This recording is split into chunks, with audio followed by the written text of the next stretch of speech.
The topic I'm going to give today is the China factor and economic development of Taiwan. I will talk about the trade and investment relationship between Taiwan and China first. And then I will talk about how China factor impact on Taiwan's economy, including GDP structure, including GDP growth rate and structure change in Taiwan. And finally, I would like to spend a few minutes talking about the Economic Cooperation Framework Agreement between Taiwan and China. Hopefully, we could sign this on the coming June.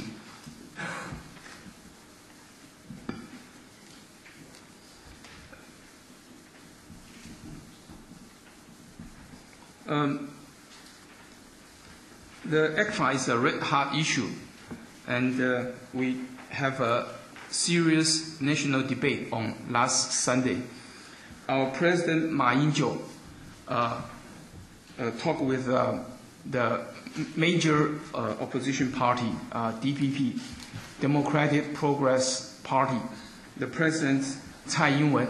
We have a 2-hour serious debate on the TV broadcasting. After that debate, the immediate survey shows that 53% of people in Taiwan have watched that debate. So it is a very important issue for Taiwan. So I would like to spend a few minutes at the end to talk about the current issues on ECFA.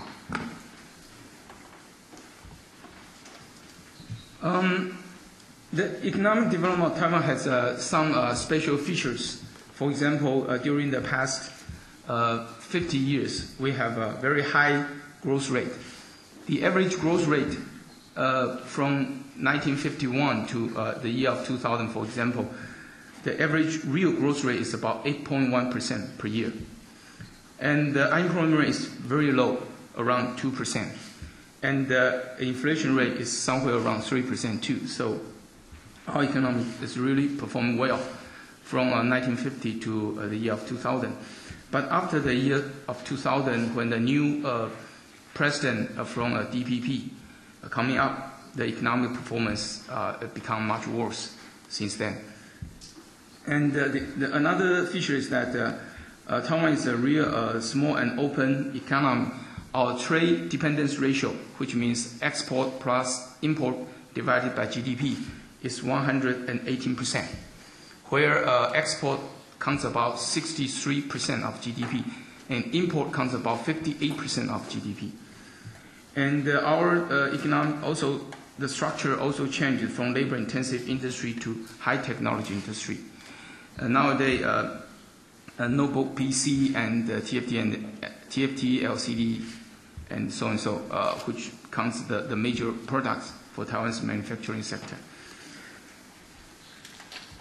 Let me give you some figure first.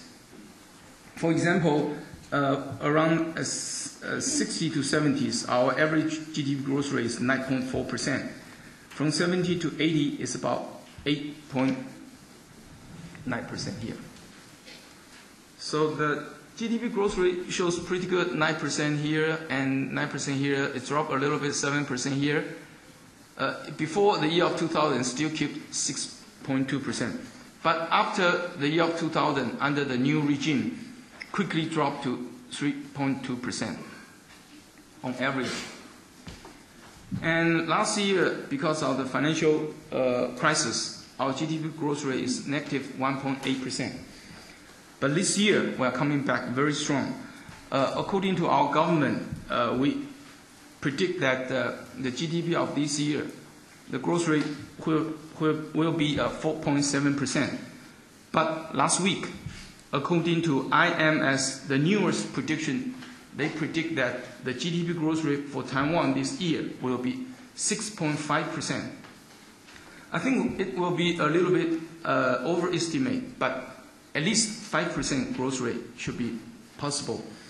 The first quarter, the growth rate of export on the first quarter is more than 50% for Taiwan.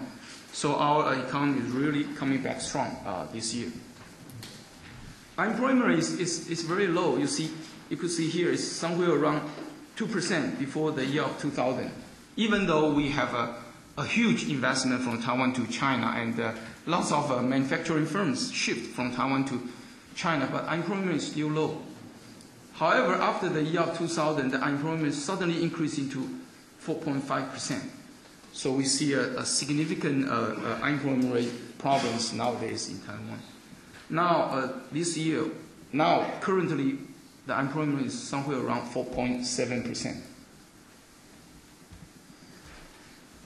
China become a significant impact for Taiwan. Okay, open door policy started from 1979, and now China become #1 trade partner for Taiwan, and China market counts about 40% of our total export, and it's also the major source of trade surplus.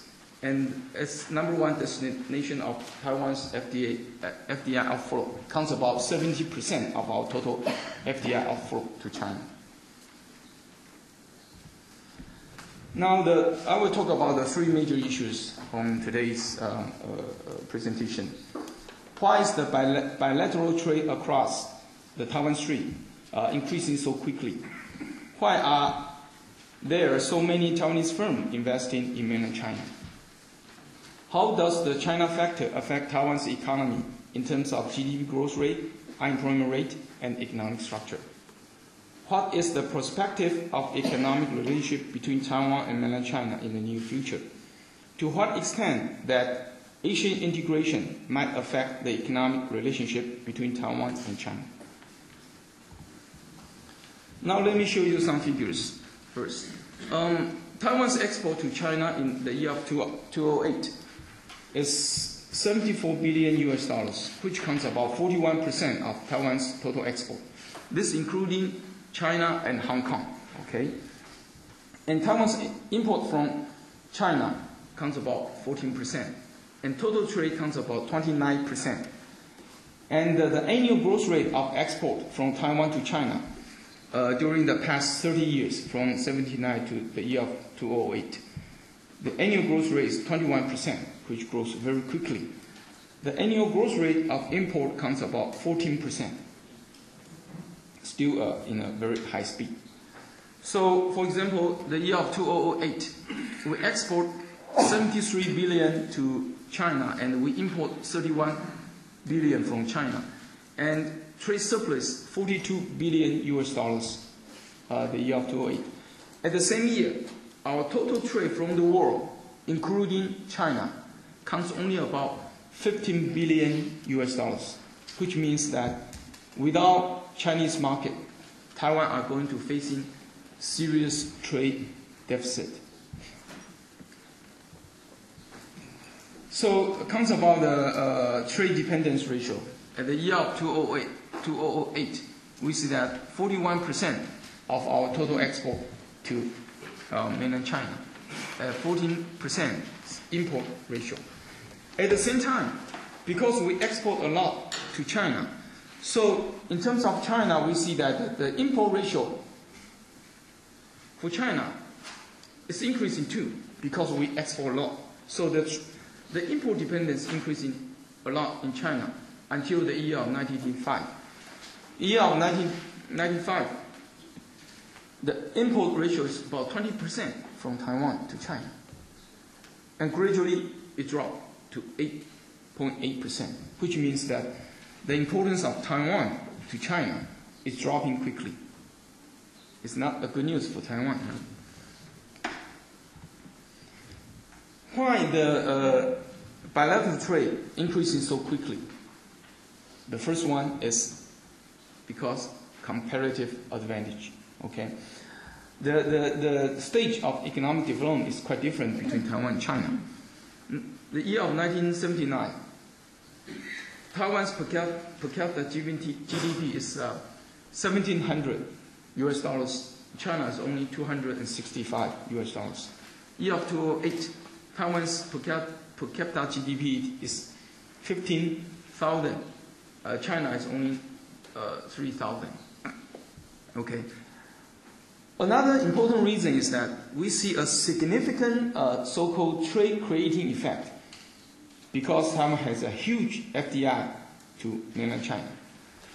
we found that the huge bilateral trade, 90% of those bilateral trade are from raw material and intermediate goods, which means that we have a significant intra-industry trade.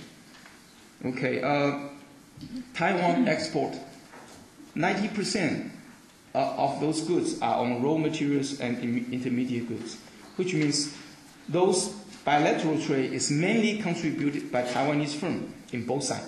Okay, the parent firms in Taiwan sell a lot of parts and intermediate goods to their subsidiaries in mainland China.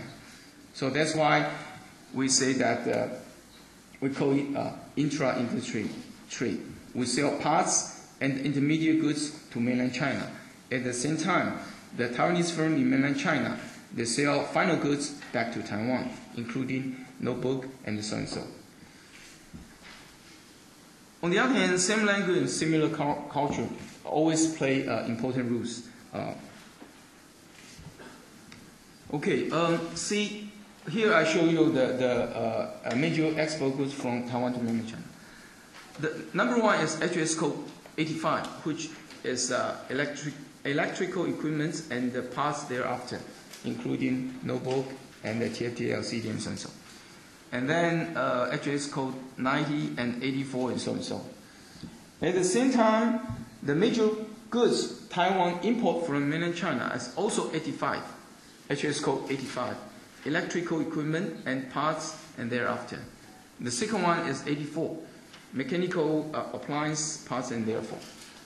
So we sell a lot of computer parts and the intermediate goods to mainland China. At the same time, China export the final goods of those notebook goods back to Taiwan. So we call that intra-industry. And those bilateral trade are mainly contributed by Taiwanese firms in both sides. Now, why there are so many Taiwanese firms invest in mainland China, especially after the year of 1988? That's the key year. Okay. In 1985 to 1987, Taiwan dollar suddenly appreciated with respect to US dollar for about 30% in 3 years. Remember, export is always the major part for Taiwan.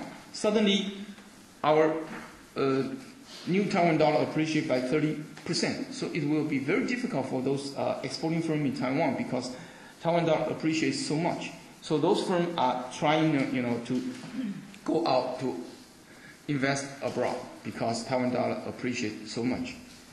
At the same time, the year of 1987, for human rights reason, Taiwan government, by that time the president is Jiang Jingguo, announced we will abolish martial law on the end of 1987.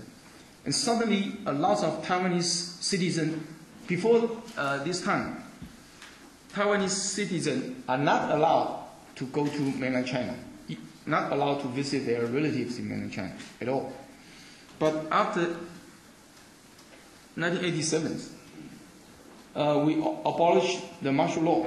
And then a lot of Taiwanese citizens, they go back to mainland China to visit their relatives. And suddenly they found that China is a very nice place to invest because, remember by that time, Taiwan still emphasized on labor-intensive industry. When they go to mainland China, they find that there are almost unlimited labor supply in mainland China. And by that time, the average wage in mainland China counts about only 10% of the wage of Taiwan.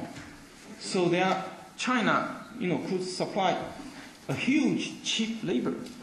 So we found huge amount of Taiwanese firms started to invest in mainland China after 1988.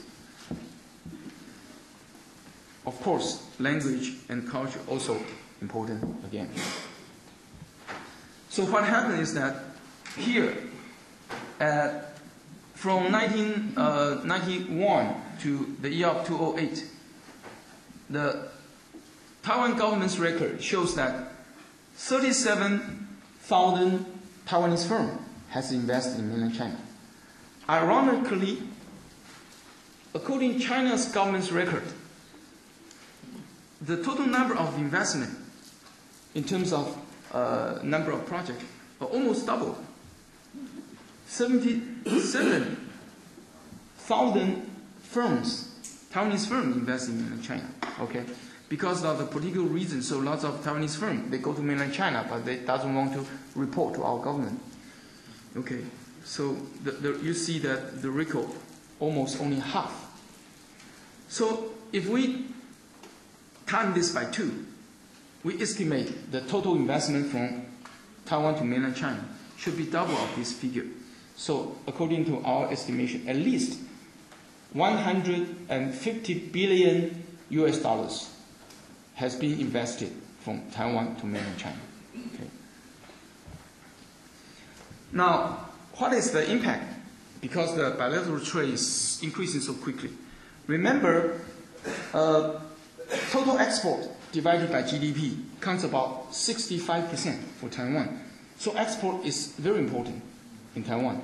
And remember, 40% of those exports go to mainland China. And those export growth rate about 20% every year. So we export a lot to mainland China and increasing at a very quick speed. So here we estimate what is the contribution of bilateral trade with China and Hong Kong on Taiwan's GDP growth rate in terms of percentage. So you can see here, after the year of 2000, the growth rate is 4.6%, right? And 91% are contributed by bilateral trade. Okay, it dropped a little bit, but still very high. So we can conclude that after the year of 2000, more than 50% of our GDP growth rate could be contributed by bilateral trade from mainland China. Okay, so China market now is the most important market for Taiwan. How about unemployment rate? Because we are, a lot of Taiwanese firms shift to mainland China. So people in Taiwan are rolling out, we have a holding out problem. How about the unemployment problems? You could see here, around the year of 1990, our unemployment rate is less than 2%. From 1990, a huge investment from Taiwan to mainland China. But our unemployment is increasing to about 3%. So according to our estimation, somewhere around 1% unemployment are contributed by so-called structural change unemployment. And after the year of 2000, our unemployment rate increasing from 3% to 4.5% suddenly. So that another 1.5% are contributed by cyclical unemployment. Okay, so the structural unemployment rate increasing by 1%. The cyclical unemployment rate increasing by 1.5%. Okay. Now, in terms of structure change, we also see a significant structure change here. Around the year of 1987, when Taiwanese firms significantly shift from Taiwan to mainland China, we could see our second industry, the share of second industry quickly dropped from 46% to 27% in about 10 years. At the same time, the service industry quickly increasing from 47% to 70% in around 10 years, and then keep constant. So we have a significant structure change during 90s to the year of 2000, in these 10 years, mainly because Taiwanese firms shift to mainland China. And also, inside the industry, we also see a significant change too. The exporting in labor-intensive goods dropped from 47% here, from 47% dropped to 34%. I think most significant part is this one. Here, in the year of 1988, the export only counts about 20% on high technology intensive goods, and then quickly increasing to about 48%. So now half of our goods, exporting goods, are concentrated on high technology industry. So my conclusion is that we are not worrying about hollowing out problem. Actually, our industry are quickly upgrading from labor intensive to technology intensive. Now, let me talk about the situation of economic integration in Asia. I think you know this, right?